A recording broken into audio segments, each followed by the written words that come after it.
Good evening sir. Good evening sir. Good evening, good evening.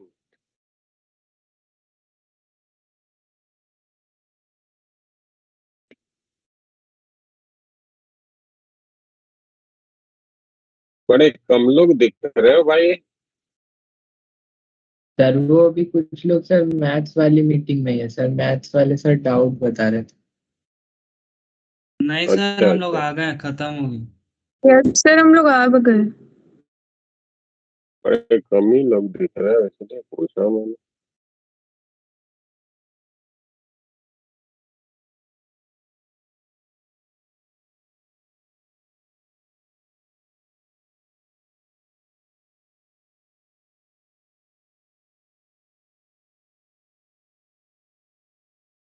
Sir आंचल कह रही है आज की क्लास रिकॉर्ड कर देने के लिए, जी नहीं हो वो घर पर पाएगा। नहीं। रिकॉर्डिंग के लिए आपको ऑफिस में कहना होगा, ऑफिस से उधर से उन लोग कहेंगे तो रिकॉर्ड करेंगे। एक दिन किया था, आपकी मम्मी ने बोला था, वो लोग कह रहे हैं कि बहुत गलत किया आपने। सर ठीक है, वो तो आंचल कह रही है, मैंने नहीं कहा। नहीं तो मैं बोल दिया ना आपको, आपको कम्युनिकेट कर दिए कि ऑफिस में बात करें और ऑफिस से कम्युनिकेट हमको करवा दे कि रिकॉर्डिंग चाहिए। ठीक है, ओके सर। अब बोल दो।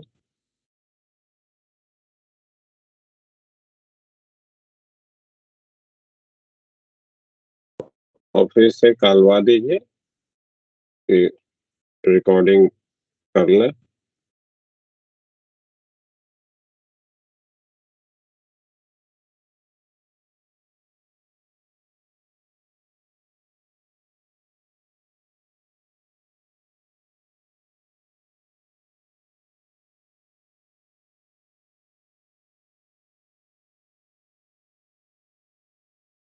चलो भाई, तो लेंसेज के बारे में बात करिए। Yes sir. Yes sir. दो अगर कर्व सरफेस है जिसके बीच में एक मटेरियल मीडियम को आपने इंक्लोज करा है, तो उस पर्टिकुलर अरेंजमेंट को हम लेंस कहते हैं।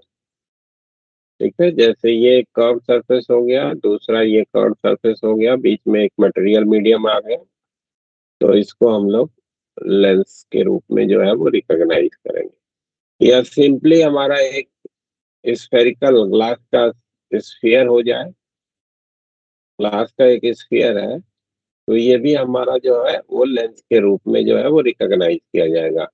ठीक है ना। Yes sir.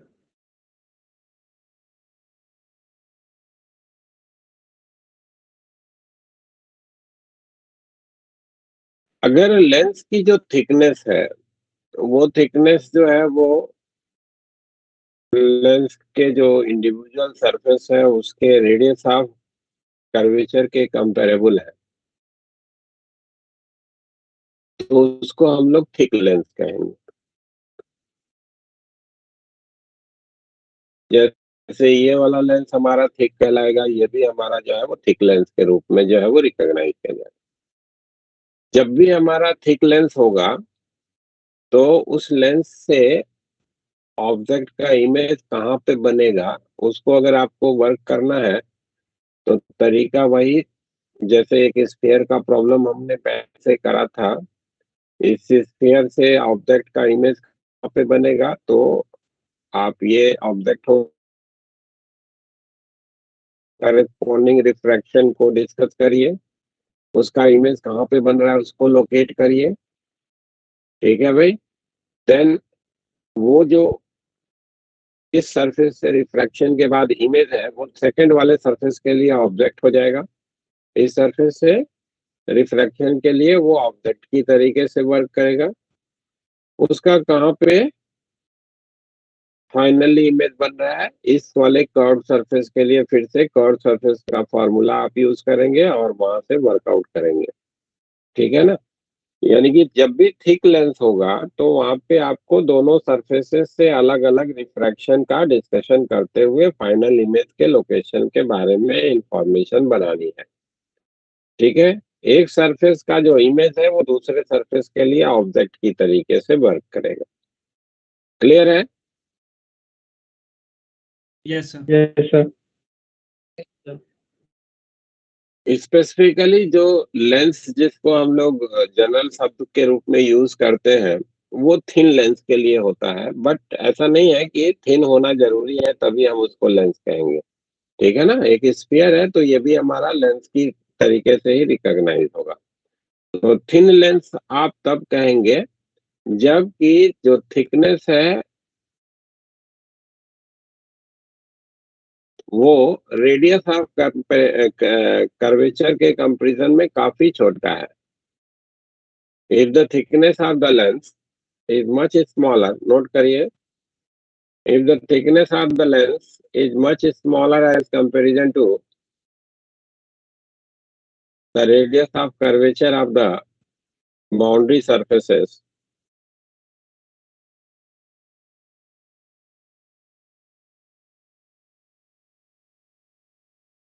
then that lens is recognized as compare to के बाद क्या है? compared to the radius of curvature of boundary surfaces,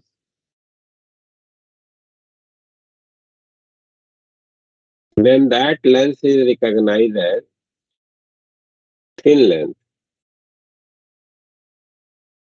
उसको हम लोग थिन लेंस के रूप में जो है वो रिकॉग्नाइज करेंगे। ठीक है? अब थिन लेंस का जो कैरेक्टराइजेशन है उसमें जो सरफेसेस रिफ्रैक्टिंग सरफेसेस है उसका नेचर कैसा है उसके आधार पे हम लोग उस लेंस का नाम देते हैं। जैसे अगर आपका जो पर्टिकुलर लेंस है इसके दोनों जो रिफ्रैक्टिंग सरफेस है वो बाहर की तरफ कॉन्वेक्स है, ऐसे, है ना? इधर का भी रिफ्रैक्टिंग सरफेस कॉन्वेक्स और इधर का भी रिफ्रैक्टिंग सरफेस कॉन्वेक्स, है ना, आउटर साइड में, आउटसाइड द मटेरियल रीजन। तो इसको हम लोग बाई कॉन्वेक्स लेंस कहेंगे।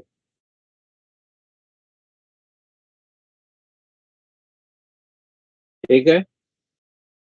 अगर मान लो कि दोनों जो सरफेसेस हैं वो बाहर की तरफ कॉनकेव है, इस तरीके का लेंस है, तो इसको हम लोग बाई कॉनकेव लेंस के रूप में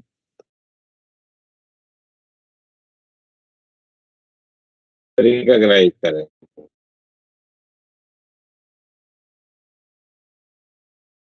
इसी तरीके से अगर मान लो कि एक इसका एक जो सरफेस है वो प्लेन है और दूसरा जो है वो कॉन्वेक्स है, तो इसको प्लेनो कॉन्वेक्स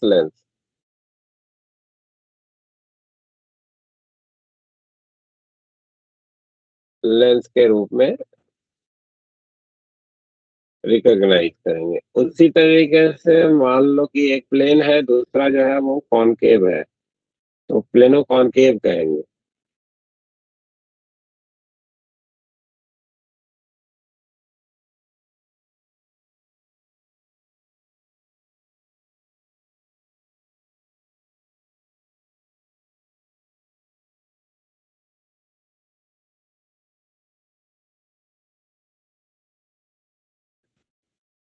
ठीक है? जैसे मान लो कि एक सरफेस कॉन्वेक्स हो जाए, दूसरा जो है कॉनकेव हो जाए।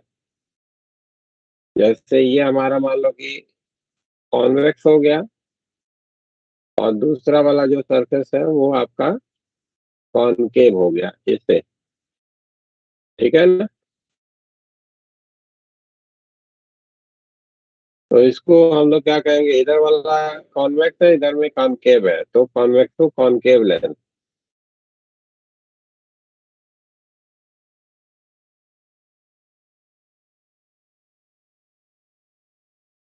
ठीक है? तो डिफरेंट तरीके का जो शेप है उसके आधार पे हम लोग अपने पर्टिकुलर लेंस का जो है वो नाम देते हैं।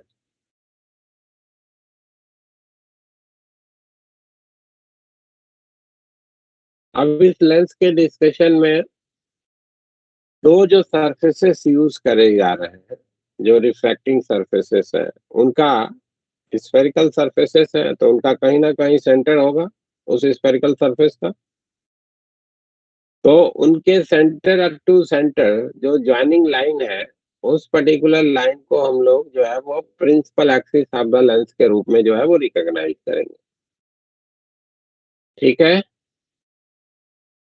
जैसे ये हमारा Yes, sir. लेंस हो गया, इस लेंस का इधर वाला जो सरफेस है इसका कहीं इधर में आपको सेंटर मिलेगा, सेंटर ऑफ कर्वेचर, और इस वाले सरफेस का कहीं इधर में सेंटर ऑफ कर्वेचर मिलेगा, है ना, मिलेगा ना भाई। तो इन दोनों सेंटर ऑफ कर्वेचर को मिला करके अगर आप ऐसे एक इनफाइनाइट एक्सटेंशन की लाइन ड्रॉ कर देंगे तो this line will be recognized as principal axis.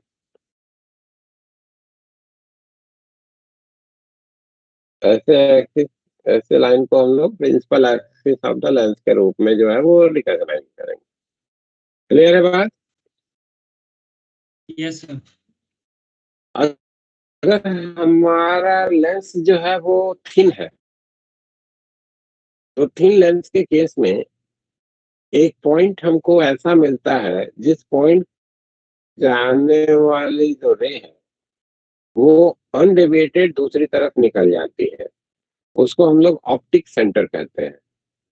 ठीक है ना, ऑप्टिक सेंटर, इसको नोट करना है, ऑप्टिक आपकी आवाज ब्रेक हो सेंटर है। और वीडियो भी फ्रीज हो। Yes sir. In case of thin lens, sir repeat कर दीजिए, आपकी आवाज ब्रेक हो हाँ रही जी, थी। आपकी आवाज सर ब्रेक हो रही थी। अभी ठीक आ रही है? यस सर, अभी ठीक आ रही है। फिर वीडियो लैग कर रही है। और तो थोड़ा बहुत नेटवर्क में डिस्टरबेंस होगा, सर लिख दीजिए फिर। तो लिख तो रहा हूँ। इन case of thin lens we observe a point, observe a point, a ray going towards that point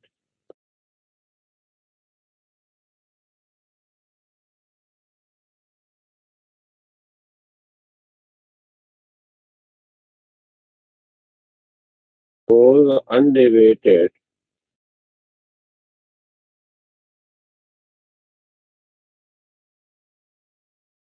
on the other side of the lens.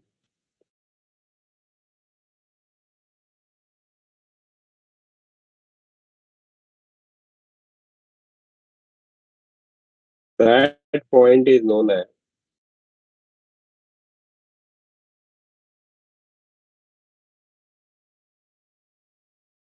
optical center या ऑप्टिक सेंटर, दोनों में से कोई भी नाम देंगे। ठीक है ना, तो जैसे इधर में हमको ये पर्टिकुलर एक पॉइंट इधर में कहीं पे मिलेगा, सी पॉइंट जिसको हम दिखा रहे हैं, ये हमारा ऑप्टिक सेंटर हो गया। इसकी तरफ कोई रे जा रही है तो ये रे जो होगी वो अनडेविएटेड ऐसे चली जाएगी दूसरी साइड में। ठीक है ना, तो इस पर्टिकुलर पॉइंट को क्या नाम दिया गया? ऑप्टिक सेंटर के रूप में जो है वो रिकॉग्नाइज किया गया। ठीक है भाई। Yes sir. Yes, sir. अगर हमारा लेंस थिन है तो इसके थिकनेस का जो इन्फ्लुएंस होगा दैट शुड बी निग्लेक्टेड, उसको हम लोग निग्लेक्ट करके आगे बातें करेंगे। ठीक है ना, इसके थिकनेस का इफेक्ट जो है वो हम लोग निग्लेक्ट करके आगे का डिस्कशन परफॉर्म करेंगे। ठीक है भाई। यस जो सर। हमारा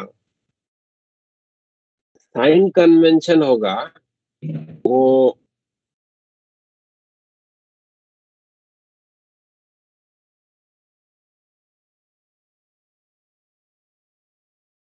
वो पुराना ही है, बस आपको ध्यान क्या रखना है कि all the measurements should be performed from the optic center. All the measurement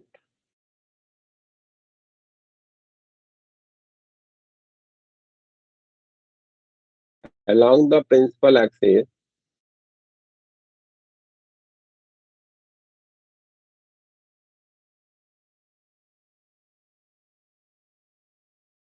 should be performed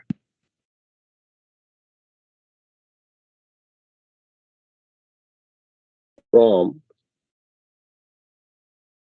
optic centre. ठीक है, सारे के सारे मेजरमेंट हमको ऑप्टिक सेंटर से जो है वो परफॉर्म करने हैं, और कन्वेंशन वही है पुराना ही। Measurement in the direction of ray positive,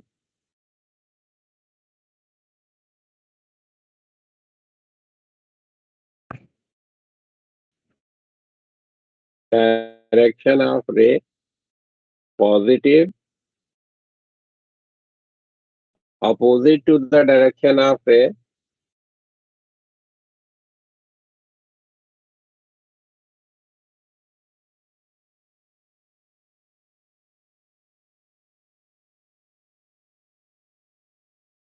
negative. दूसरा है measurement above principal axis positive,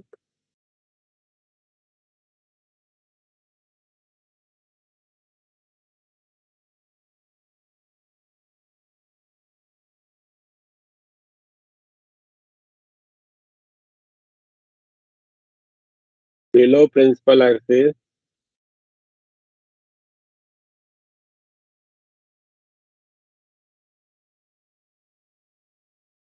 negative. ठीक है, angular measurement anticlockwise positive,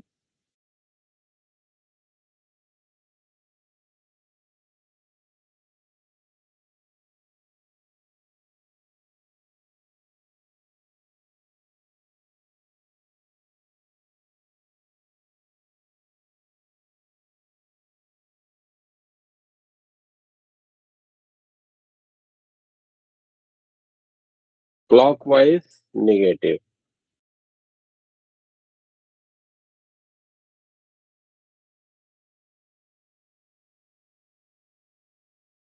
ठीक है भाई, तो ये हमारा जो है वो मेजरमेंट के लिए साइन कन्वेंशन होगा।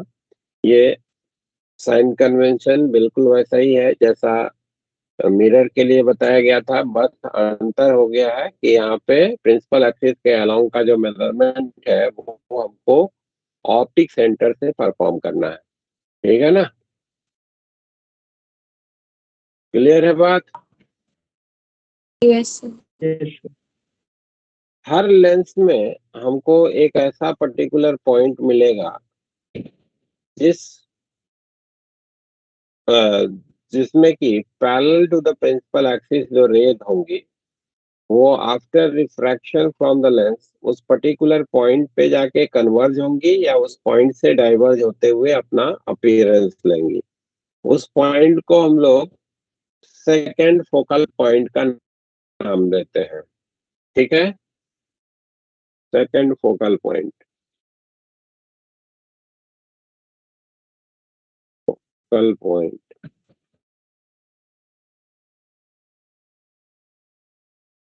Parallel to the principal axis rays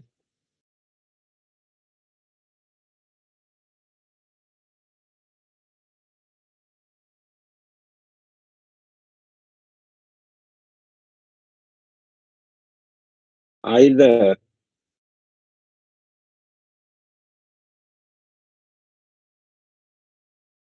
converges at a point or appears to diverge from a point. That point is known as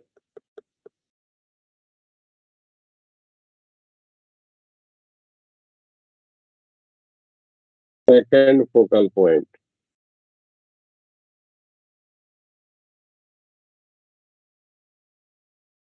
ठीक है, उस पॉइंट को हम लोग सेकंड फोकल पॉइंट के रूप में जो है वो रिकॉग्नाइज करते हैं। अगर मान लो कि हमारा जो लेंस के मटेरियल है उसका जो रिफ्रैक्टिव इंडेक्स है वो सराउंडिंग मीडियम से बड़ा है और उसका शेप इस तरीके का है। ठीक है, तो उस केस में क्या मिलता है कि parallel to the principal axis जो रे है वो after refraction from the lens एक पॉइंट विशेष पे जाके कन्वर्ज होते हैं। तो ये हमारा जो पॉइंट बना उसको हम लोग सेकंड फोकल पॉइंट F2 का नाम देंगे। ठीक है।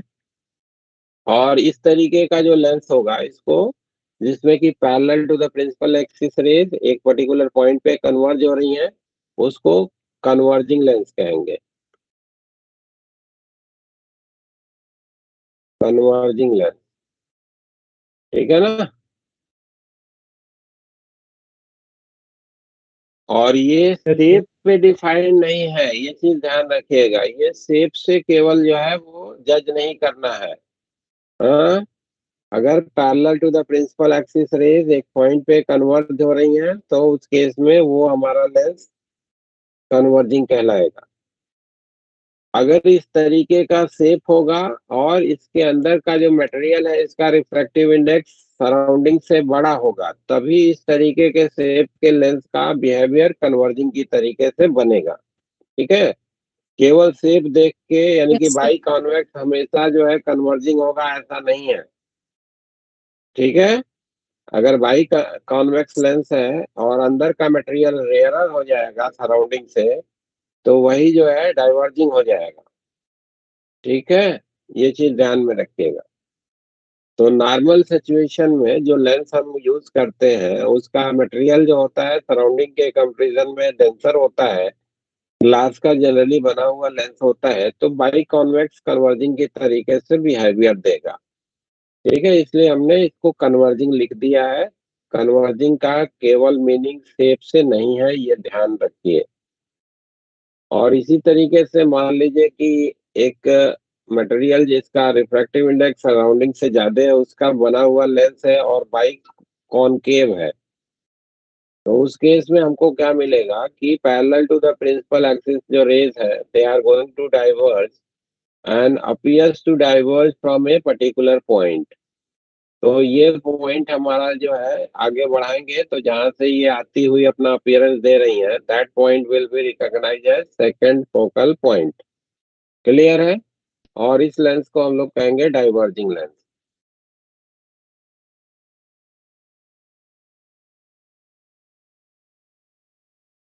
जब कभी भी सिंपली फोकल लेंथ कहा जाएगा लेंस का, तो उसका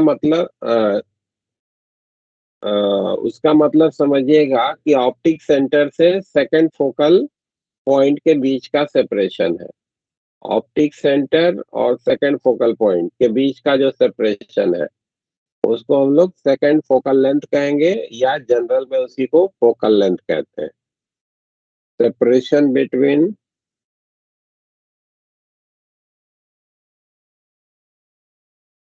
optic centre and second focal point is known as second focal length.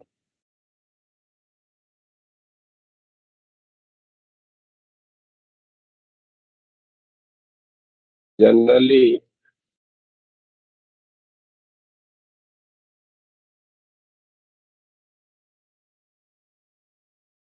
said as focal length.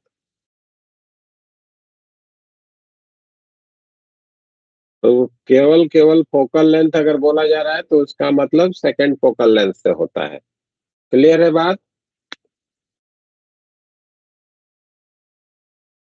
First focal point. Yes जी क्या कह रहे हैं। सर इसमें refractive index less than surrounding होता है। आपकी आवाज क्लियर नहीं हुई, क्या बोल रहे हो भाई, जरा एक बार फिर से बोलना। सर इसमें लेंस का refractive- रिफ्रैक्टिव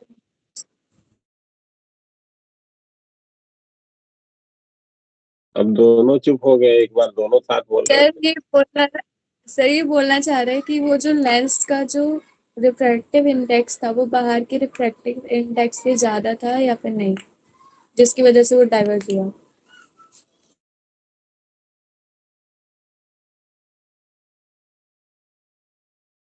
यहाँ पे भी लेंस के मटेरियल का रिफ्रैक्टिव इंडेक्स सराउंडिंग से ज्यादा है, यहाँ पे भी लेंस के मटेरियल का रिफ्रैक्टिव इंडेक्स सराउंडिंग से ज्यादा है।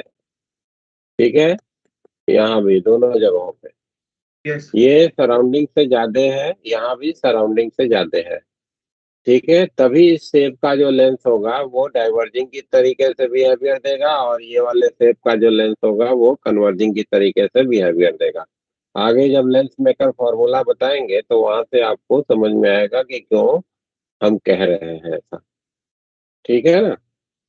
Yes. Yes, sir. ठीक। अगर इधर का मटेरियल रेयरर हो गया अंदर का बाहर से, तो यही डाइवर्जिंग हो जाएगा, इसी का बिहेवियर, इसी लेंस का बिहेवियर डाइवर्जिंग की तरीके से बन जाएगा। और इसमें अंदर का मटेरियल अगर रेयरर हो गया सराउंडिंग से, तो इसी का बिहेवियर कन्वर्जिंग की तरीके से आ जाएगा। ठीक है,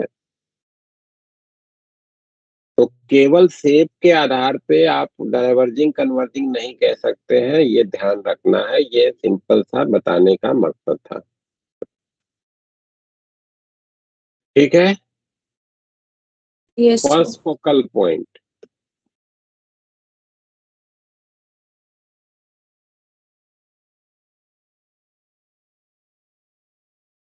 फर्स्ट फोकल पॉइंट, किसी भी थिन लेंस में हम ऐसा ऑब्जर्व करते हैं कि एक पॉइंट से डाइवर्ज होने वाली जो रे है, या एक पॉइंट विशेष पे कन्वर्ज होने वाली जो रे है, वो after refraction from the lens parallel to the principal axis हो जाती है। That point is known as first focal point. In case of thin lens,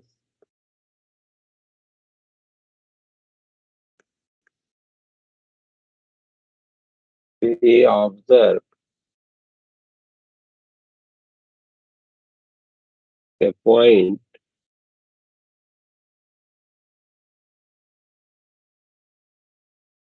ray diverging from where are appearing to converge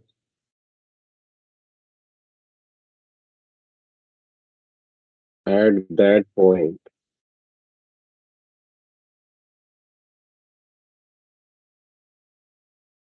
become parallel to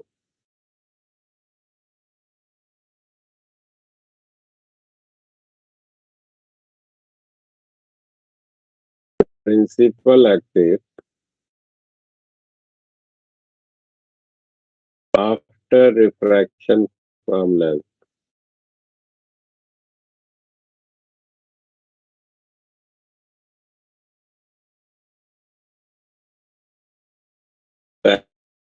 That point is known as first focal point.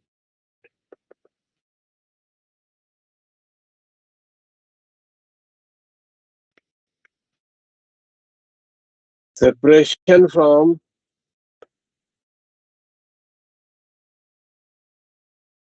optic center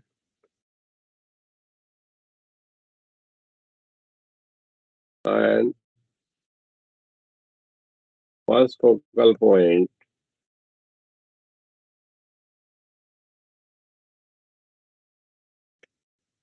is known as first focal length.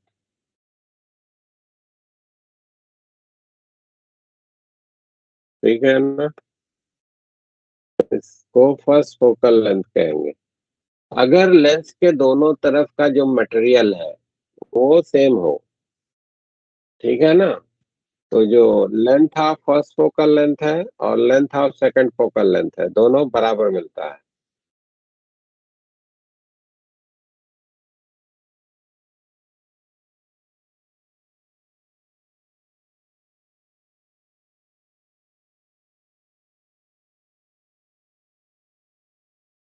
जैसे इस तरीके का material हो जिसमें material का refractive index surrounding से बड़ा है, ऐसा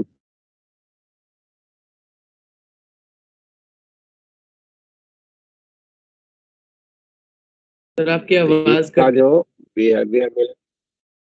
हाँ जी, आवाज कट रही है क्योंकि नेटवर्क डिस्टर्ब हुआ है। अभी आपने जो बोला वो समझ भी नहीं आया। ये कह रहा हूँ कि ये जो पर्टिकुलर लेंस है जिसके अंदर का जो मटेरियल है इसका रिफ्रैक्टिव इंडेक्स अगर सराउंडिंग से ज्यादा है तो ऐसे केस में आपको मिलेगा कि एक पॉइंट से जो डाइवर्ज होने वाली रे है वो after refraction from the lens parallel to principal axis हो जाएंगी। इसको आप फर्स्ट फोकल पॉइंट कहोगे, ठीक है।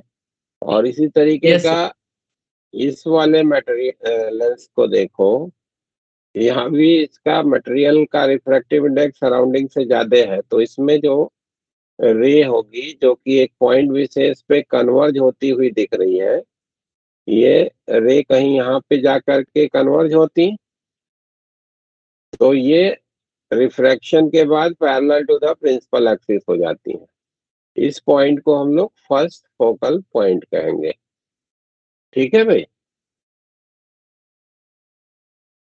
और ऑप्टिक सेंटर से इस फोकल पॉइंट के बीच का सेपरेशन या ऑप्टिक सेंटर से इस फोकल पॉइंट के बीच का सेपरेशन, इसको हम फर्स्ट फोकल लेंथ कहेंगे।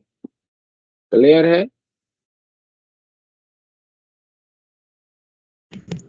Yes sir. If material on both sides of lens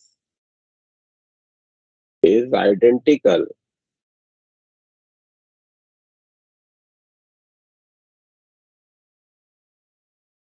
then first focal length is equal to second focal length.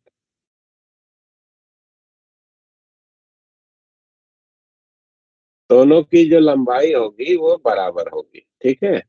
Sign convention चूंकि आपको बता रखा है इसके अकॉर्डिंग एक पॉजिटिव दूसरा निगेटिव होगा इसलिए हमने मॉड लगा दिया है, ठीक है भाई। Yes sir. हाँ, तो अगर दोनों तरफ का मटेरियल, इधर का मटेरियल और इधर का मटेरियल, दोनों तरफ का मटेरियल सेम है तो जितना आपको ऑप्टिक सेंटर से फर्स्ट फोकल पॉइंट का सेपरेशन मिलेगा उतना ही जो है ऑप्टिक सेंटर से सेकंड फोकल पॉइंट का भी सेपरेशन मिलेगा, है ना। ये दूरी और ये दूरी ये दोनों बराबर होंगे, ये आपके पास इंफॉर्मेशन हो गया। लेकिन अगर मटेरियल डिफरेंट है तो दोनों फोकल पॉइंट का जो सेपरेशन होगा ऑप्टिक सेंटर से वो अलग अलग मिलेगा। क्लियर है बात? यस और ये चीज बहुत क्लियर ध्यान में रखनी है कि जब कभी भी हमको कहीं भी बिना कुछ कहे फोकल लेंथ कहा जाएगा तो उसका मतलब सेकंड फोकल लेंथ से होता है, ठीक है ना। यानी कि अगर हमारा कन्वर्जिंग लेंस है तो आपको इसका फोकल लेंथ पॉजिटिव लेना है और अगर डाइवर्जिंग लेंस है तो इसका फोकल लेंथ निगेटिव लेना है, ठीक है। क्लियर है? जी yes sir. Focal length of converging lens is positive लिख देता हूं, है ना। फोकल लेंथ ऑफ converging lens is positive and focal length of diverging lens is negative, ठीक है। तो फोकल लेंथ का पॉजिटिव या निगेटिव कैलकुलेशन को करने के बाद आप ये ऑब्जर्व कर पाएंगे या ये डिस्टिंग्विशली कह पाएंगे कि वो हमारा लेंस कन्वर्जिंग है कि डाइवर्जिंग है। केवल शेप को देख करके हमको लेंस की पहचान नहीं करनी है। ठीक है, कन्वर्जिंग है या डाइवर्जिंग है, it should be based on the calculation of focal length. Positive मिला तो कन्वर्जिंग हो गया, नेगेटिव मिला तो डाइवर्जिंग हो जाएगा। क्लियर है बात? Yes sir. अब जो किसी भी पर्टिकुलर ऑब्जेक्ट का इमेज कहाँ पे बन रहा है, उसके लिए इमेज ट्रेसिंग के लिए हम आपको 3 रेज बता रहे हैं। उन 3 में से किसी भी 2 का कॉम्बिनेशन आप यूज कर सकते हैं। ठीक है, ये केवल 3 स्पेसिफिक रेज ही यूज करें ये जरूरी नहीं है, लेकिन चूंकि इनके बारे में एग्जैक्ट इंफॉर्मेशन नोन है, इसलिए इनको आप प्रिफर करेंगे। ठीक है ना? Yes, sir. Image tracing by a convex lens.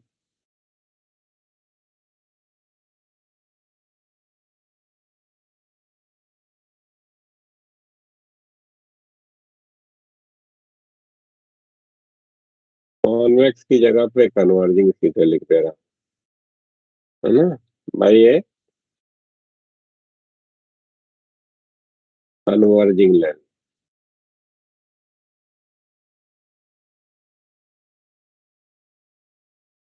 Converging lens अगर हमारा ये है, मान लो कि जो जनरली होता है कि मटेरियल ऑफ द लेंस जो होता है that is denser as comparison to the surrounding, तो इस तरीके के शेप का जो लेंस होगा that is going to behave like a converging lens.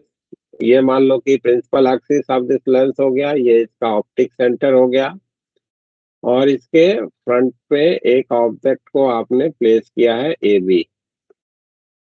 तो एक रे जो आप यूज कर सकते हैं इसके इमेज को ट्रेस करने के लिए, वो जो पहली प्रॉपर्टी आपको बताई गई उसको यूज करके कि parallel to the principal axis जो रे होगी that is going to pass through the focal point,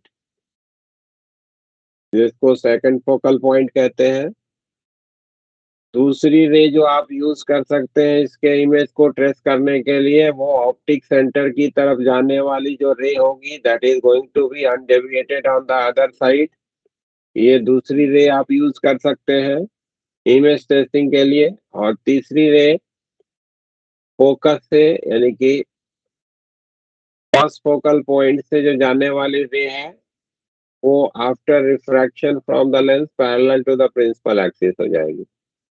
ये 3 में से कोई भी 2 रे का कॉम्बिनेशन आप यूज कर सकते हैं अपने ऑब्जेक्ट का इमेज लोकेट करने के लिए। ठीक है, तो ये जो हो जाएगा बी पॉइंट का इमेज हो जाएगा B1, एक परपेंडिकुलर आपने डाल दिया, ए का इमेज हो गया ये A1, तो A1 B1 हमारा इस AB का इमेज हो गया। ठीक है, Yes, sir. इन 3 में से कोई भी 2 आप यूज कर सकते हो इमेज को लोकेट करने के लिए। ठीक है, और दूसरा हम इमेज ट्रेसिंग डाइवर्जिंग लेंस का कैसे करना है उसके लिए भी 3 रेज बता रहे हैं। उनमें से भी किन्हीं भी 2 का आप कॉम्बिनेशन यूज कर सकते हैं।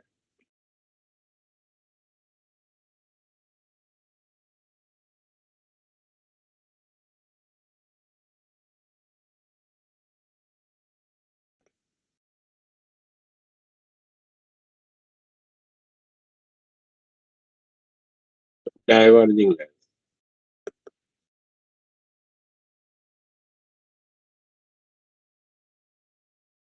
ये मान लीजिए कि आपका एक डाइवर्जिंग लेंस हो गया जिसका ये प्रिंसिपल एक्सिस है, ये इसका ऑप्टिक सेंटर हो गया, और ये एक आपने ऑब्जेक्ट प्लेस कर दिया in front of this lens A B. एक रे जो आप यूज कर सकते हैं parallel to the principal axis ray after refraction from the lens, focus से आती हुई अपना अपीयरेंस देगी। इसको आगे जहां पे बढ़ाएंगे that will be the second focal point. दूसरी रे जो आप यूज कर सकते हैं ऑप्टिक सेंटर की तरफ जाने वाली रे अनडेविएटेड दूसरी तरफ चली जाएगी। ये ऑप्टिक सेंटर की तरफ जाने वाली रे हो गई, that will go undeviated on the other side. ठीक है। Yes, sir.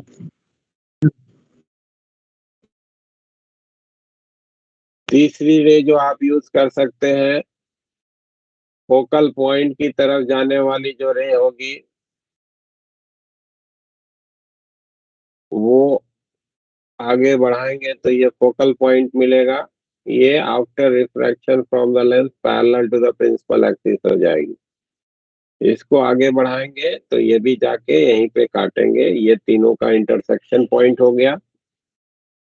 इन तीन में से कोई भी दो रे आप यूज कर सकते हैं, आपकी इच्छा। जिसको ड्रॉ करना आपको आसान लगता है उसको आप यूज कर लीजिए। ठीक है।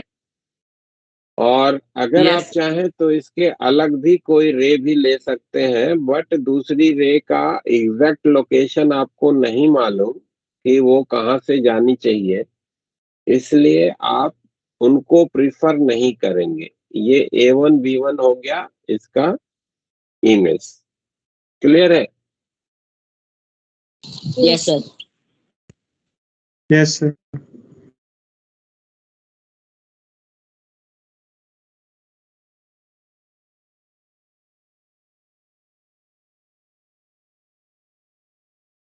अब आइए लेंस फॉर्मूले की बात कर लेते हैं।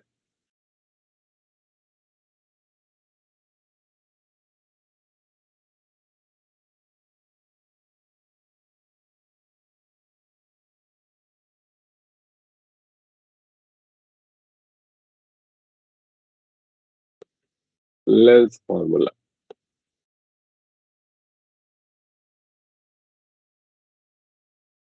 मान लीजिए कि ये हमारा एक लेंस हो गया।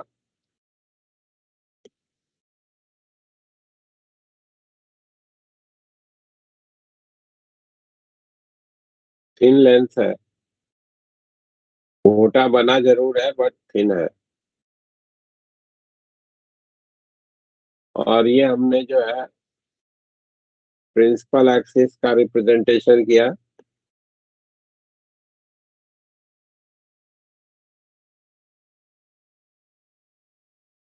यहाँ पे कहीं पे इसका ऑप्टिक सेंटर है और ये हमारा ऑब्जेक्ट हो गया जो कि इसके प्रिंसिपल एक्सिस पे यहाँ पे हमने खड़ा कर दिया। इसका इमेज हमको लोकेट करना है तो एक रे हमने ये लिया। अगेन ध्यान दीजिएगा कि इधर का भी पूरा का पूरा डिस्कशन पैराक्सियल रे के लिए है। ऑल्दो कुछ रेस को हम प्रिंसिपल एक्सिस से बहुत दूर या फिर बड़े एंगल पे इंसिडेंट होता हुआ दिखा रहे हैं केवल अपनी सिंपलिसिटी के लिए, लेकिन सभी पैराक्सियल है ऐसा मान करके ही हमें अपने डिस्कशन को आगे बढ़ाना है भाई। ठीक है ना। तो all the discussion are restricted for the paraxial ray. ये एक रे हो गई जो कि parallel to the principal axis आकर के टकराई है लेंस से, तो रिफ्रैक्शन के बाद फोकस से जाती हुई अपना अपीयरेंस दे रही है। और दूसरी ये रे हो गई जो कि ऑप्टिक सेंटर की तरफ गई थी, ये रिफ्रैक्ट होकर के ऐसे चली गई। और यहाँ पे दोनों का इंटरसेक्शन पॉइंट हो गया। इधर से एक परपेंडिकुलर इस पे डाल दिया।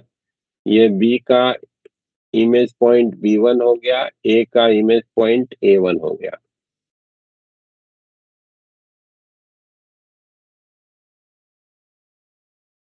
मान लो कि ये एन पॉइंट हो गया। अब आइए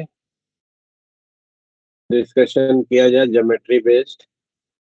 triangle ABC and triangle A1B1C, ये दोनों सिमिलर ट्रायंगल है क्या? Yes. Yes, sir.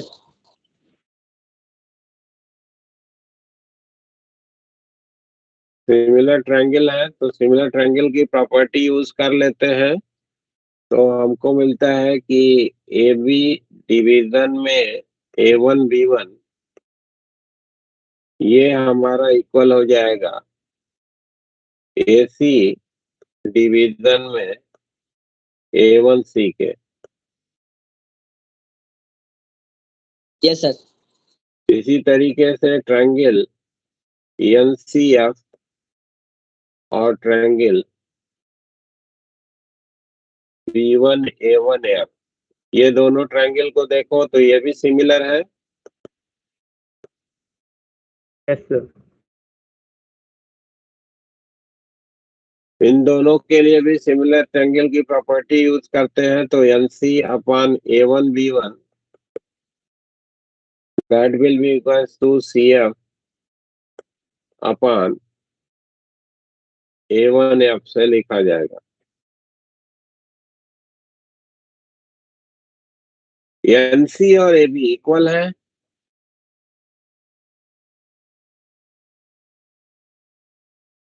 Yes, sir. NC equals to AB।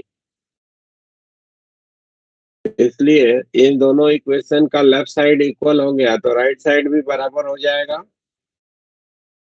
तो दोनों को Yes, बराबर sir. कर दोगे, दोनों को बराबर कर दो तो AC डिवाइडेड बाई A1C ये इक्वल हो जाएगा CF डिवाइडेड बाई A1F, जिसको हम लोग लिख सकते हैं CF डिवीजन में CA1 माइनस का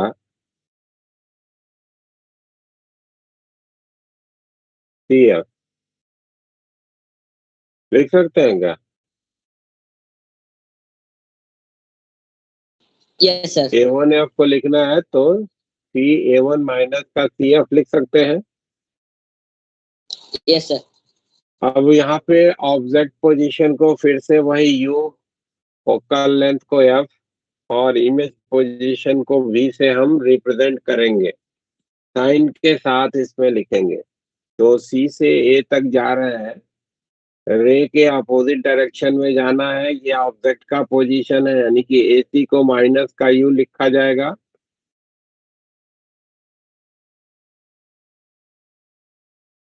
C से A1 तक जा रहे हैं, रे के डायरेक्शन में जा रहे हैं, यानी कि A1C को अगर हमको लिखना है तो ये प्लस का V लिखेंगे, इमेज की पोजीशन है। Yes, sir. ठीक है भाई। CF C से F को जा रहे हैं, अगेन रे के डायरेक्शन में जा रहे हैं तो फोकल लेंथ को हम पॉजिटिव के रूप में प्लेस करेंगे F। C से A1 को जा रहे हैं, फिर से रे के डायरेक्शन में जा रहे हैं, V को प्लस का प्लेस करेंगे पॉजिटिव ऑफ V और CF फिर से पॉजिटिव ऑफ F लिखा जाएगा। Yes, sir. इधर Yes, sir. से आप क्रॉस मल्टीप्लाई कर लो भाई, तो माइनस का UV minus minus plus UF that is equals to VF, या UF माइनस का VF that is equals to UV। UVF से डिवाइड कर दीजिए इसको तो ये हो जाएगा 1/V minus 1/U that is equals to 1/F। तो ये हमारा लेंथ फॉर्मूला हो गया। क्लियर है क्या बात? Yes, sir. तो Yes, sir. यहाँ पे U ऑब्जेक्ट का पोजीशन है, F हमारे इस लेंस का सेकंड फोकल लेंथ है, जो कि कन्वर्जिंग के केस में पॉजिटिव और डाइवर्जिंग के केस में निगेटिव रखनी होगी, और V जो है यहाँ पे हमारा इमेज पोजीशन है।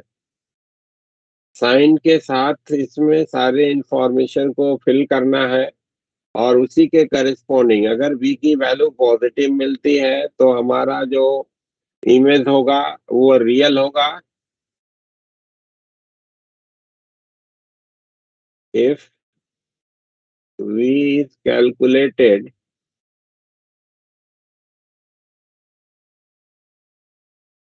with वो formula and it comes out to be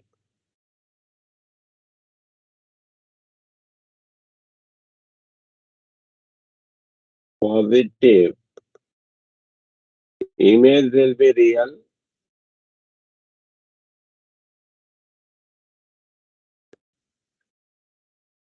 and if it is negative,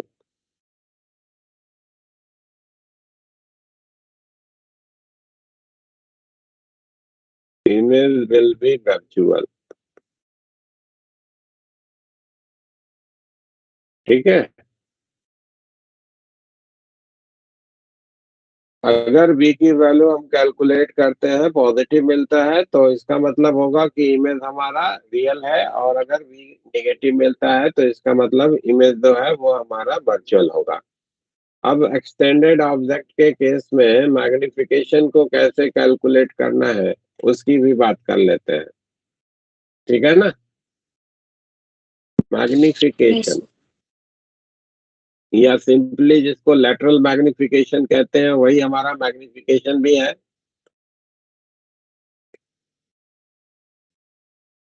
yes sir. Magnification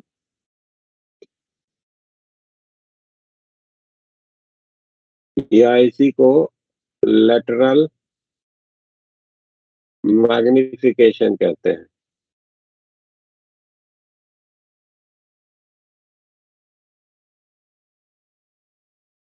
तो डिफाइंड वही तरीका है भाई, हाइट ऑफ इमेज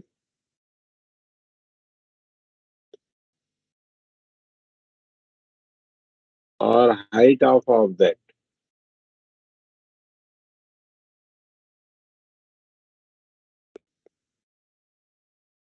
HI/HO है ना। इसको हम लोग मैग्निफिकेशन या लेटरल मैग्निफिकेशन कहेंगे। दोनों का रेशियो को कैसे कैलकुलेट करना है वो हमारे पास इंफॉर्मेशन में आ जाएगा।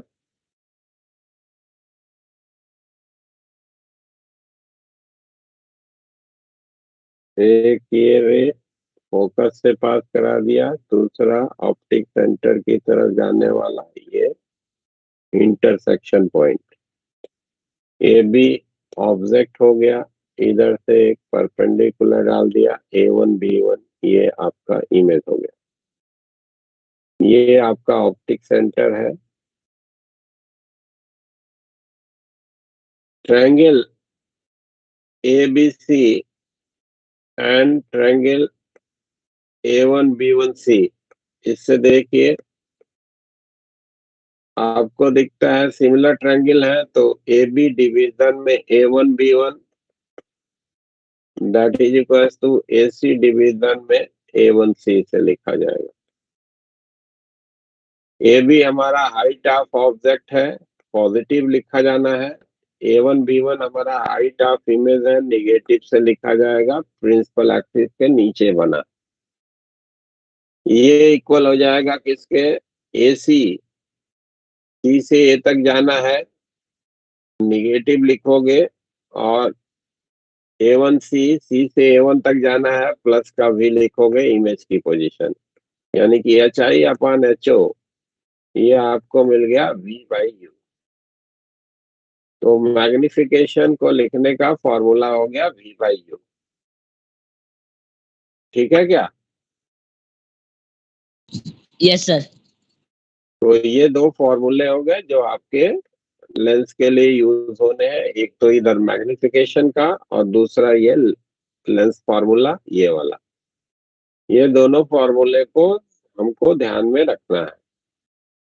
यहाँ पे भी इमेज का नेचर वही है, तरीका नो जानने का कि अगर m हमारा पॉजिटिव है, image erect,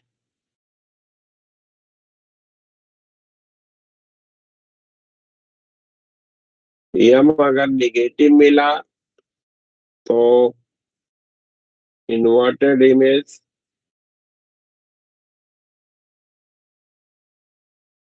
mod value of magnification 1 से बड़ी मिली enlarged image,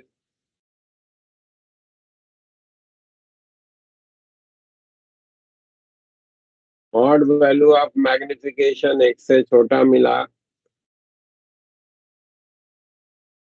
diminished image. ठीक है भाई, केवल मिरर से बदलाव एक केवल भी वाले क्राइटेरिया में है, भी का पॉजिटिव होना यहाँ पे रियल है, जबकि मिरर के केस में भी का निगेटिव होना रियल था, और भी का निगेटिव होना यहाँ पे वर्चुअल है, वहां पे भी का निगेटिव होना रियल था। क्लियर है बात? Yes yes sir. Yes, sir. अब आइए जनरल डिस्कशन कर लेते हैं दोनों लेंसेज का, और फिर चलेंगे बात करेंगे लेंस मेकर फॉर्मूले की।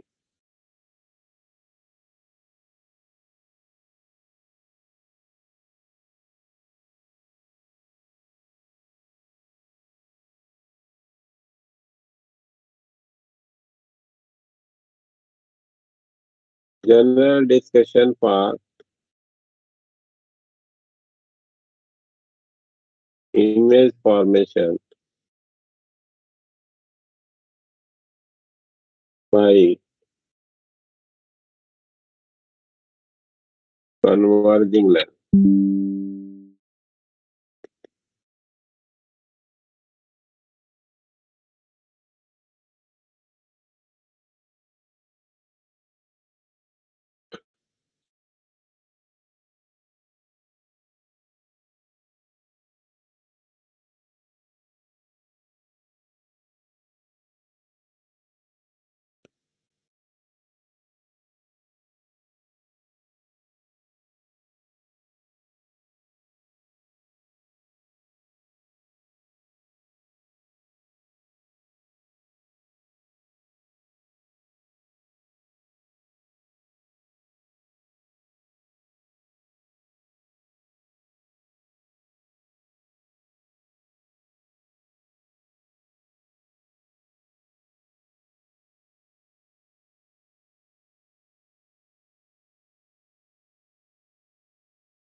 ये हमारा रे डायग्राम हो गया।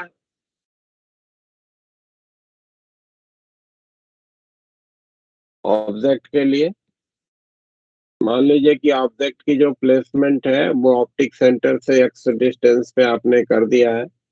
Focal length of the lens F का है।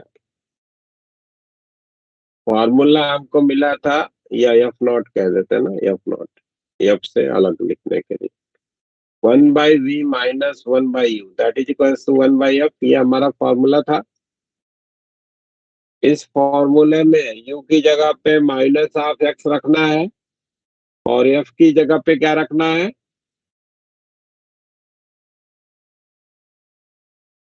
f की जगह पे क्या रखना है? Hello, sir positive. Positive f naught. तो इसमें प्लेस करिए 1/v minus minus plus 1/x that is equal to 1/f naught, या 1/v that is equal to 1/f naught minus का 1/x। v के लिए इंफॉर्मेशन हो गया f naught x by x minus f not.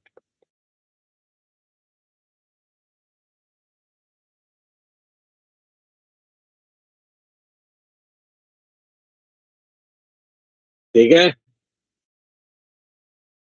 Yes, sir. Magnification को लिखिए तो magnification v by you है, तो v तो इधर कैलकुलेटेड है, u की जगह माइनस एक्स में रखेंगे, तो ये हो जाएगा एफ नॉट डिवीजन में एफ नॉट माइनस का एक्स।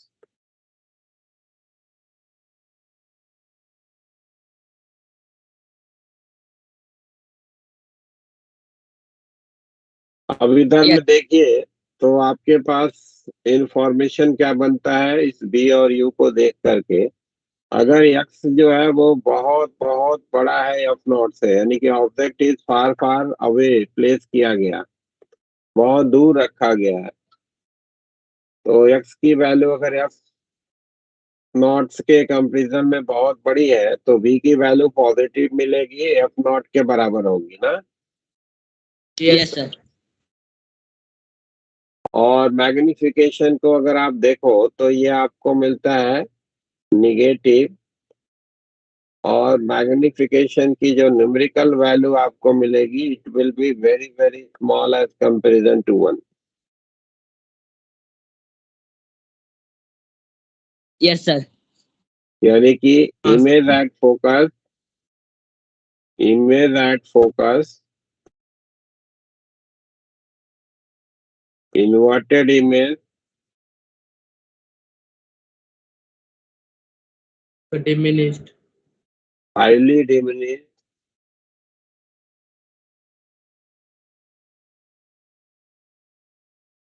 and real। ठीक है ना। Highly diminished Yes, sir. Inverted focus पे इमेज होगा और हाईली डिमिनिश्ड होगा रियल होगा। ये हमारे पास एक इंफॉर्मेशन हो गई, बहुत दूर का ऑब्जेक्ट है। जैसे सन का अगर आप इमेज बनाते हो तो वो फोकस पे बनेगा, सन के कंपैरिजन में बहुत छोटा होगा, उल्टा बनेगा, रियल होगा। Yes, sir. इफ एक्स की value greater than twice of F not हो जाए, ट्वाइस ऑफ एफ नॉट से बड़ा, तो v की वैल्यू आप देखिए, x की वैल्यू अगर ट्वाइस ऑफ एफ नॉट से बड़ी है तो आपको दिखेगा कि डिनोमिनेटर एफ नॉट से बड़ा मिलेगा, Yes, sir. v की वैल्यू x से छोटी मिलेगी, Yes, sir. रियल मिलेगा, v की वैल्यू पॉजिटिव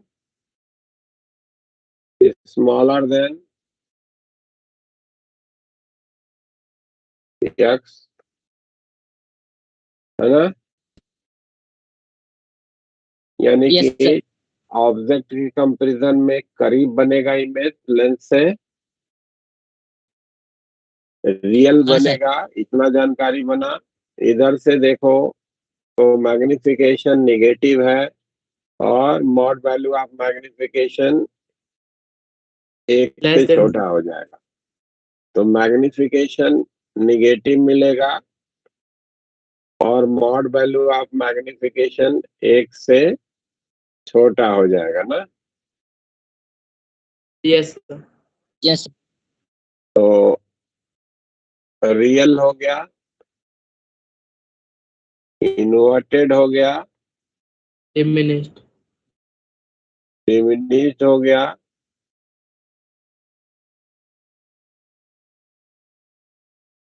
और नियरर टू लेंस मिलेगा। लेंस के करीब होगा एज कंपैरिजन टू ऑब्जेक्ट।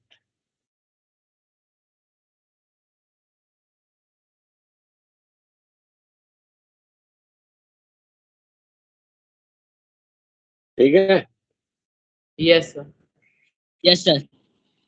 एक और पॉइंट जो कि ट्वाइस ऑफ एफ नॉट का है, बड़ा इंपॉर्टेंस का है, ये भी ध्यान में रखिए। इफ एक्स की value twice of F not हो जाए, v की वैल्यू देखिए क्या मिलेगा भाई। v की वैल्यू पॉजिटिव मिलेगी,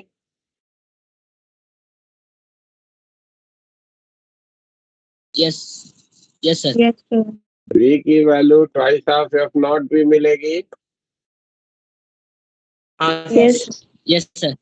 मैग्निफिकेशन की वैल्यू निगेटिव मिलेगा, Negative. Yes, sir. मैग्निफिकेशन की मॉड वैल्यू एक हो जाएगी, Okay. हाँ, sir. Real Inverted, same side. Inverted of same size. Yes, sir. और ये देखो तो ऑब्जेक्ट और इमेज के बीच की दूरी कितनी हो जाएगी, 4f not. Separation between object and its image is 4f0, है ना? Yes sir. और sir. यही जो है किसी रियल ऑब्जेक्ट और उसके रियल इमेज के बीच का मिनिमम सेपरेशन होता है। इससे कम सेपरेशन पे रियल ऑब्जेक्ट का रियल इमेज कभी भी इस लेंस से नहीं बनता है, ये ध्यान रखिए। 4f0 is the minimum separation. 4f0 is the minimum separation between the real objects and its real image.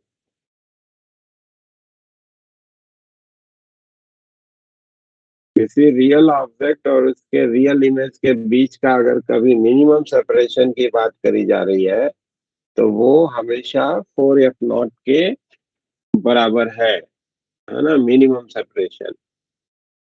कभी भी इससे कम सेपरेशन पे रियल ऑब्जेक्ट का रियल इमेज नहीं बनेगा। ठीक है ना भाई? Yes, sir. अब आ जाते हैं f0 और 2f0 के भीतर कौन सा पॉइंट था ये? 3 नंबर। 4 नंबर, x की वैल्यू f0 से बड़ी हो लेकिन ट्वाइस ऑफ f0 से छोटी हो जाए।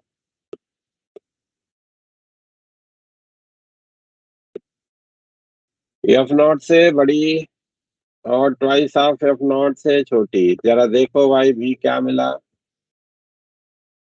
v की वैल्यू पॉजिटिव और v की वैल्यू x से छोटी हो गई क्या? v की वैल्यू x से बड़ी हो गई, है ना? Yes, sir. Yes, sir. Yes sir. Magnification देखिए, नेगेटिव हो गया हाँ सर। और Yes, sir. 1 से बड़ा हो गया मॉड वैल्यू। हाँ सर, Yes, sir. मैग्नीफाइड। तो v की वैल्यू पॉजिटिव, v की value greater than x, magnification negative, mod value of magnification greater than 1। Object के कंपैरिजन में बड़ा image, real image, inverted image, large inverted and real image.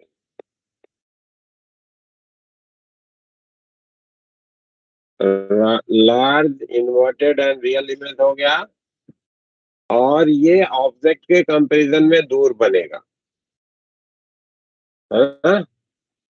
Object और image में से जो दूर होगा वो बड़ा होगा। ये आप क्लियर एक इंफॉर्मेशन यहाँ भी ध्यान में रख सकते हैं। ठीक है ना? ऑब्जेक्ट और इमेज में से जो ऑप्टिक सेंटर से दूर होगा वो बड़ा होगा। ठीक है? इमेज दूर है, इमेज बड़ा होगा। ऑब्जेक्ट दूर है, ऑब्जेक्ट बड़ा होगा। Yes sir. Focal length f0 पे रख देंगे तो v इंफिनिटी चला जाएगा। हाँ सर। v इंफिनिटी हो जाएगा, मैग्निफिकेशन इन्फिनाइट मिल गया, यानी कि फोकस पे रखेंगे तो ऑब्जेक्ट के कंपैरिजन में बहुत बड़ा इमेज होएगा and it will be formed at infinity. Practical importance का नहीं है, बस थ्योरेटिकल वर्किंग के लिए।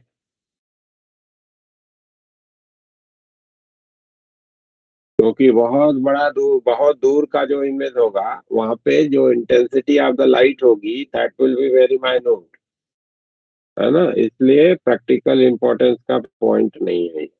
अब आ जाते हैं x की वैल्यू लेस देन f0 पे।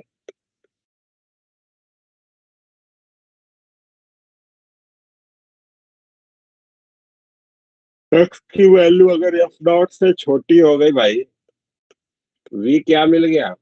निगेटिव। नेगेटिव। Negative. मैग्निफिकेशन क्या मिला? पॉजिटिव।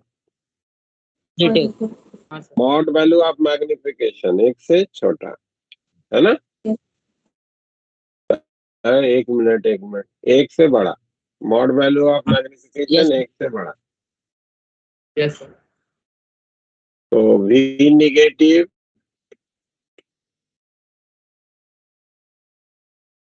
मैग्निफिकेशन पॉजिटिव और मॉड वैल्यू ऑफ मैग्निफिकेशन एक से बड़ा। Excuse me sir. हाँ जी, सर ये फोर्थ वाला केस ये समझ नहीं आया सर।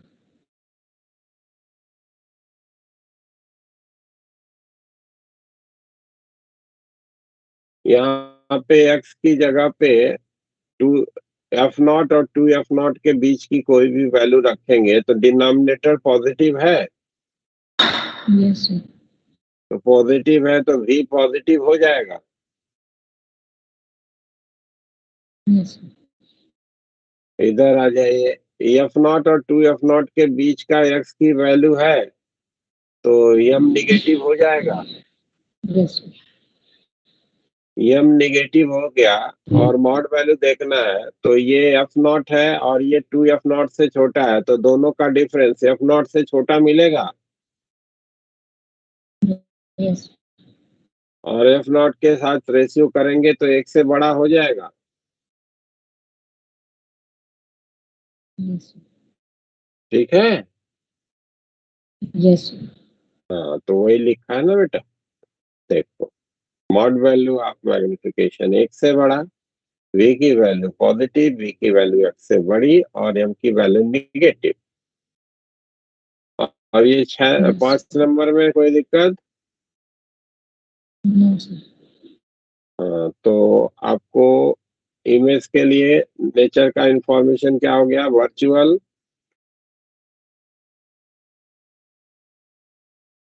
Erect and enlarge.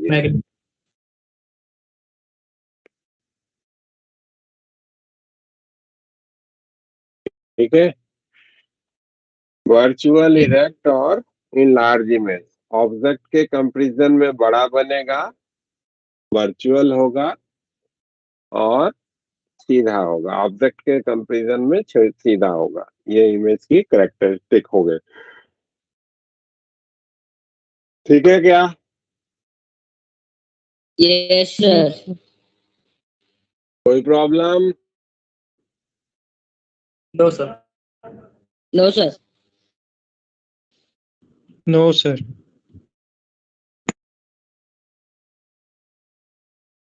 एक बार की जरा अटेंडेंस कर लूं, तो धीरे धीरे लोग निकलना शुरू कर देते हैं।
अरे मैथमेटिक्स भी चल रही है क्या उधर? और फिजिक्स की दो दो क्लास दिख रही है, ये क्या है?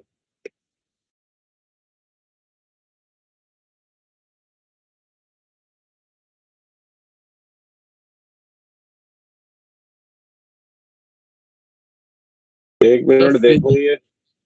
चल रही है, पता नहीं। हाँ, सब फिजिक्स की डाउट वाली मीटिंग भी चल रही है। फिजिक्स की डाउट वाली मीटिंग वो भी चल रही है सर। वो अभी वो बंद नहीं किया था क्या? यस सर, डाउट लगता है वाली दोनों एक ही में कनेक्ट हो गए हैं।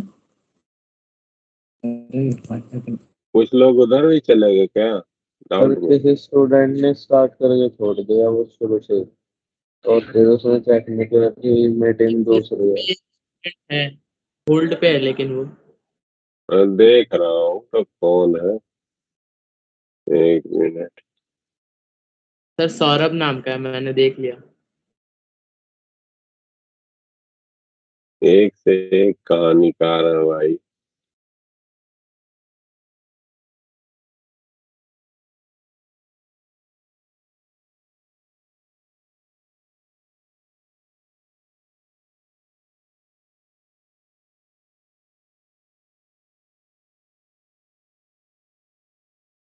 सौम्या करके,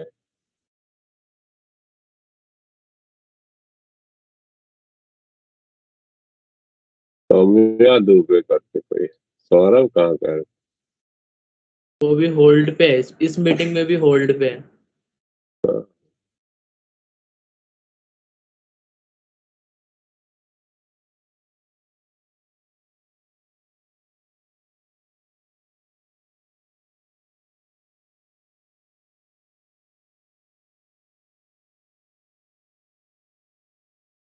एक यहाँ भी चल रही है।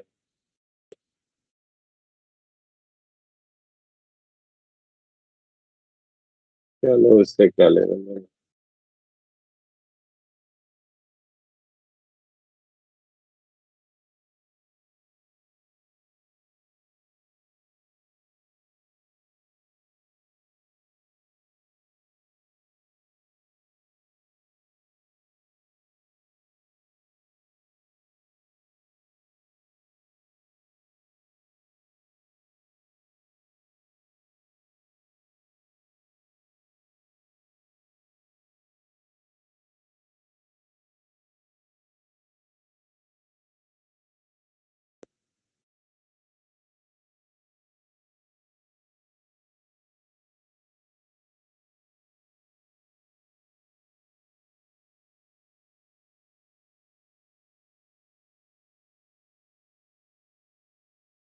चलो,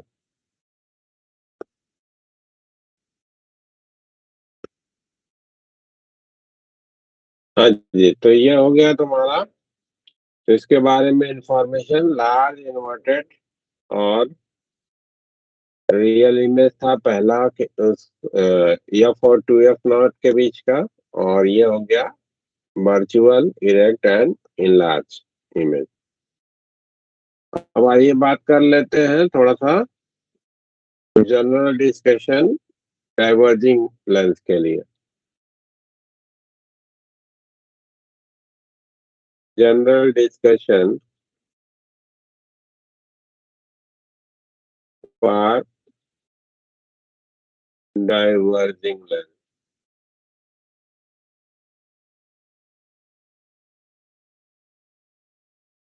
ये मान लो कि तुम्हारा डाइवर्जिंग लेंस है।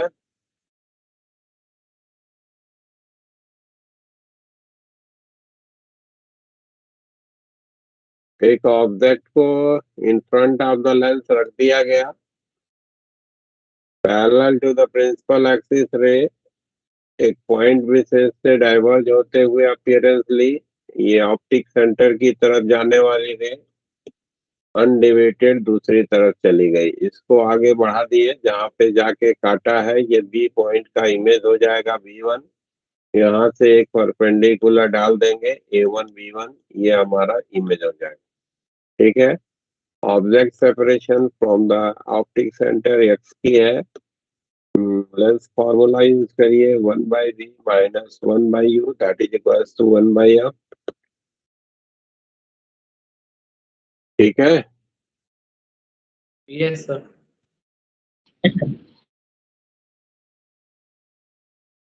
u की जगह पे माइनस का x लिख देते हैं, v की जगह पे कैलकुलेशन ही करना है तो माइनस का x प्लस का x हो जाएगा।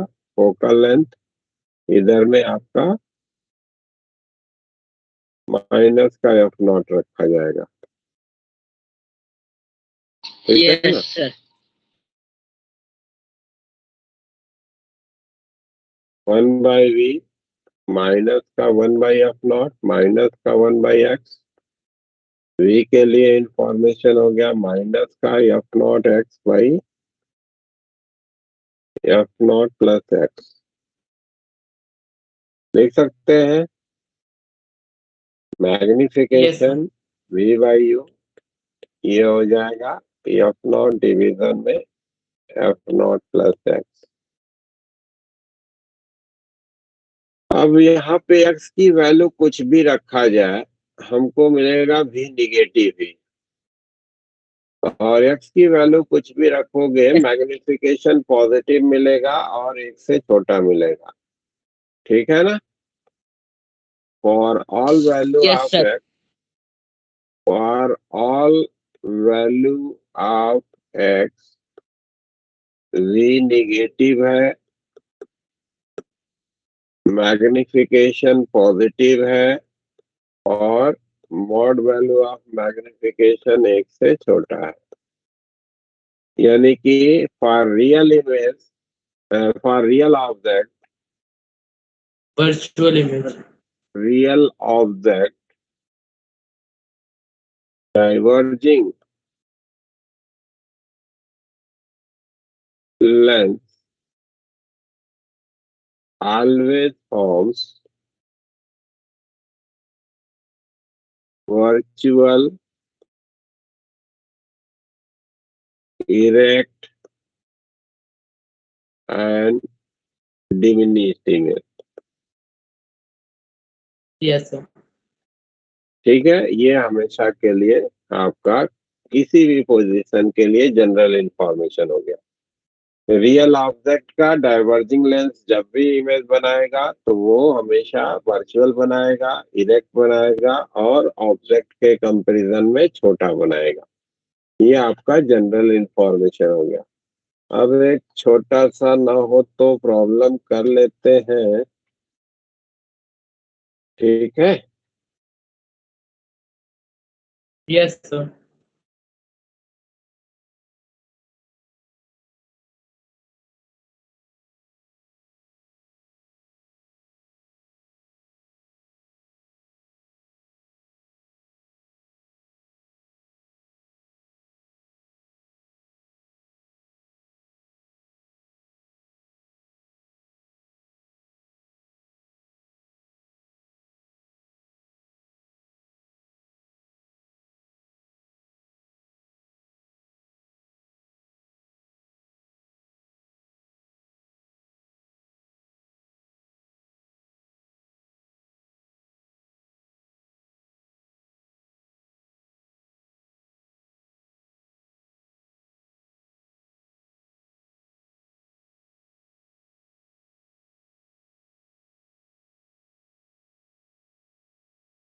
क्वेश्चन नोट करिएगा।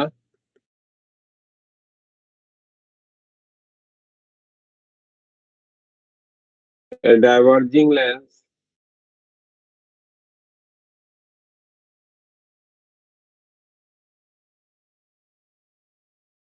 of focal length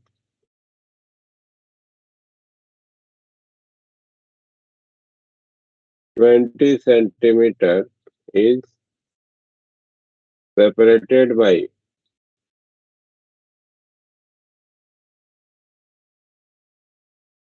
5 centimeter from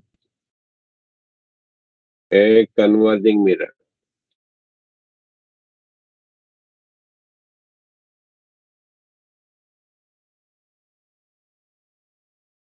Of focal length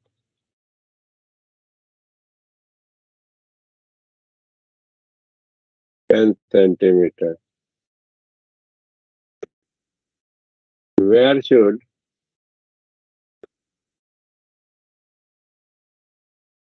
an object be placed so that a real image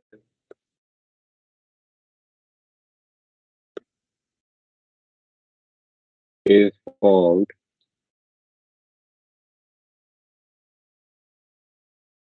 as the object itself.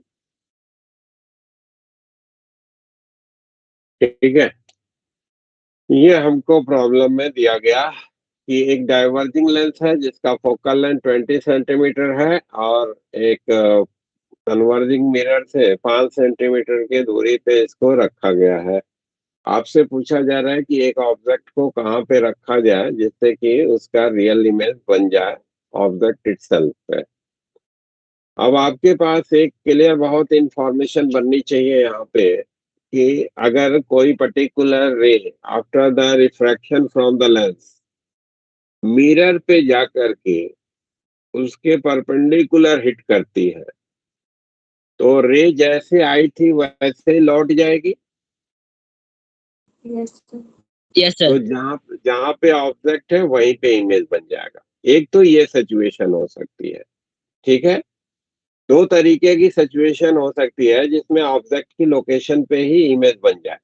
एक, रे रिफ्रैक्शन के बाद लेंस से मिरर पे जाके परपेंडिकुलर हिट करे, और दूसरी केस ये बन सकता है जिसमें कि रिफ्रैक्शन के बाद रे जो है वो मिरर पे के पोल पे जाके हिट करे, ठीक है ना। पोल पे जाके हिट करे तो सिमेट्रिकली रिफ्लेक्ट हो जाएगी प्रिंसिपल एक्सिस के करेस्पॉन्डिंग, फिर से जहाँ पे ऑब्जेक्ट है वहीं पे इमेज बना देगा। कोई प्रॉब्लम ऐसा मिल सकता है जिसमें दोनों केसेस एग्जिस्टेंस में आ सकती हैं, कोई प्रॉब्लम ऐसा हो सकता है जिसमें केवल एक केस होगा।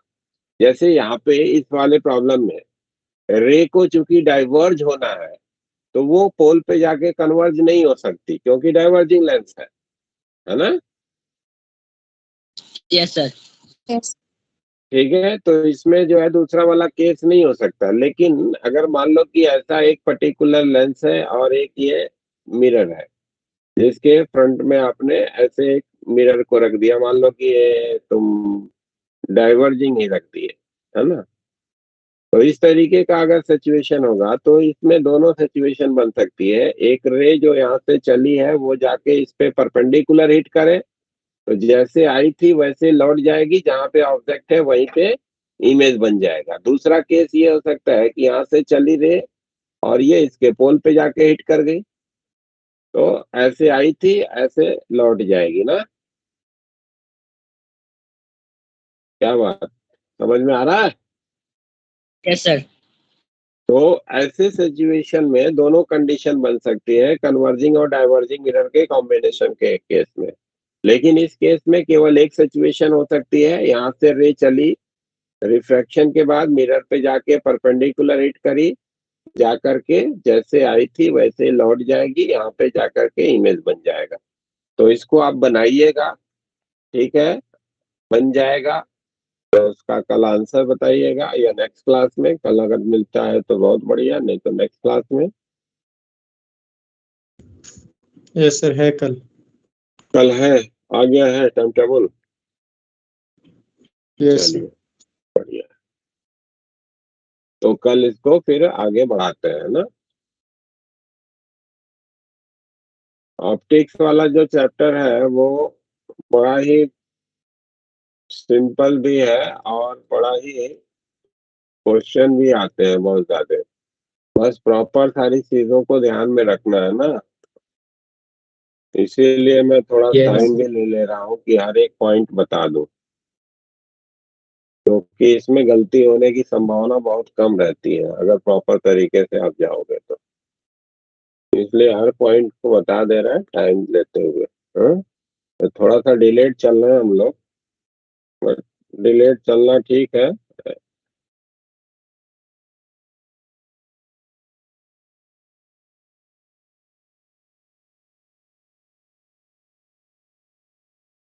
Thank you sir. नमस्ते जी। Thank you, sir. Thank you sir, good night. Good night, good night, good night, good night, good night. कल है दूसरी क्लास।